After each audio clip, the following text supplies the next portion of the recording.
Good morning guys! Ayan, nandito kami ni Riley sa beach. Ayan, gusto niya kasing maligo. Riley! Here! Ayan na siya. Oops! Ang aking alaga na mahilig siya talaga sa tubig. Kaya, ayan, maganda nga kasi low tide ba? Kaya mag-ano kami dito. Maliligo siya. Ayan, yan ang alaga ko. Yan. Kita nyo guys. Ayan, nandito kami sa beach. Kasi kahit naman malamig, pwede naman siyang maligo. At saka guys, napakaganda. Ayan no. Low tide. Ayan, low tide siya. Kaya, andito na kami sa gitna. Pero wala pa rin siya na tubig. O, ayan. Yan lang naman guys. Ayan ang aking alaga. Excited na siyang pumunta sa tubig.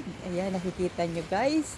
Yan, si Riley. Excited talaga yan. Kahit malamig, basta pupunta siya ng dagat. O, ayan. Gonna water? Tapos, itsahan ko naman siya guys ng bula. Para kahit pa paano, mag-i-enjoy din naman talaga yan guys. Ayun lang naman. Maraming salamat. Bye!